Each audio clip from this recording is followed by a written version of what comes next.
Dear students, today we will be discussing AC through series RC circuit.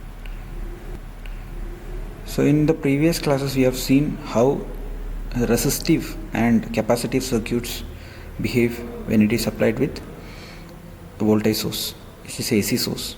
So in case of resistor, the voltage and the current are in phase, and in the case of capacitive circuit, the current that is flowing through the capacitor will be leading the voltage across the capacitor, because the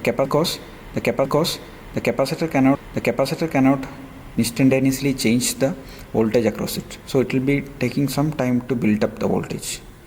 So that's why the voltage will be lagging behind the current by an angle of 90 degrees. Okay, so that is a concept that you should keep in mind. Combining these circuits together to get series RC circuit. So here we have a source voltage V, which is given by Vm sin omega t, and the RMS value is capital V, and the RMS value of the applied current is capital I. VR is the voltage drop across R, and Vc is the voltage drop across C. And when you combine the phasor diagrams together, you will be getting you are considering I as a reference since it is a series circuit. So VR is in phase with I, and minus Vc is lagging behind I by 90 degree. Now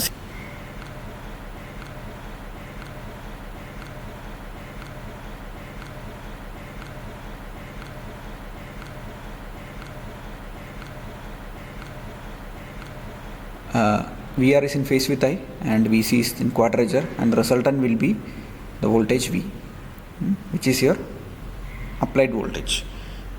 Now this is the voltage triangle that you get, right? V is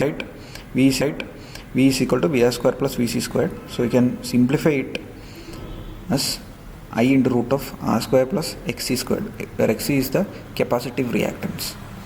Okay, and root of R square plus Xc squared is considered as Z, which is now the impedance is in this particular case is composed of, in this circuit is composed of R and Xc. Okay, where Xc is a capacitive reactance which is given by frequency, source frequency. Now VR is I into R, Vc is I into Xc, and the applied voltage V is given by I into Z. Now the applied voltage can be written as VR minus JVL in rectangular form, and impedance can be written as R minus JXC. So this is a vector diagram, and this is in the form of a scalar one. Okay, so impedance is a scalar value, as voltage values are vectors. Now from the voltage triangle, you can say that this is the current and applied current, and this is applied voltage V and I. So the current is leading the voltage by an angle of phi. So you are considering a counterclockwise rotation. So in this counterclockwise rotation, leading the voltage by V.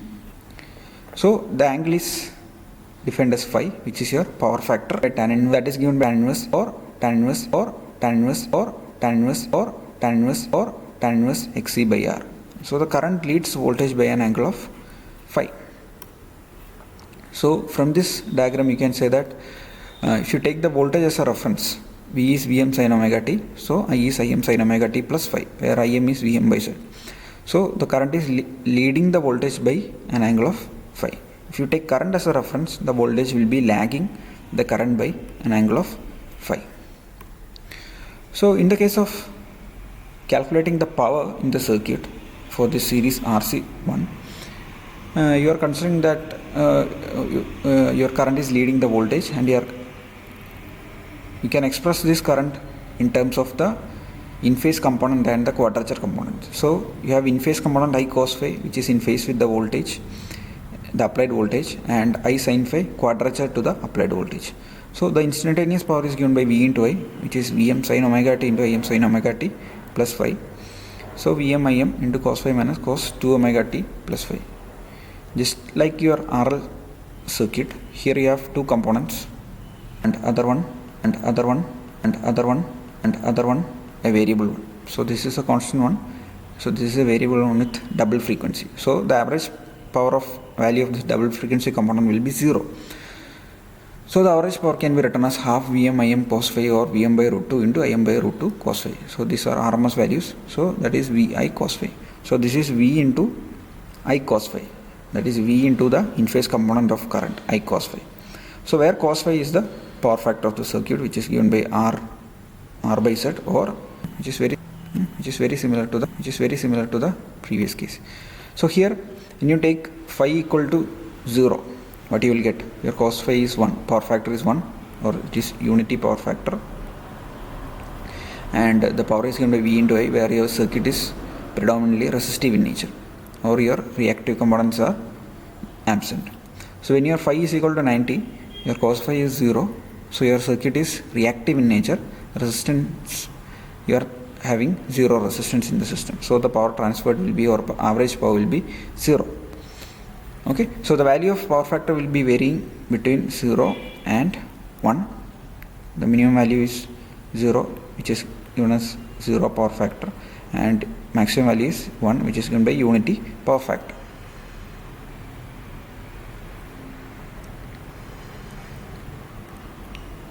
Now we'll have a quick comparison between the RL circuit and RC circuit. So in an RL circuit, the current is lagging behind the voltage by an angle phi.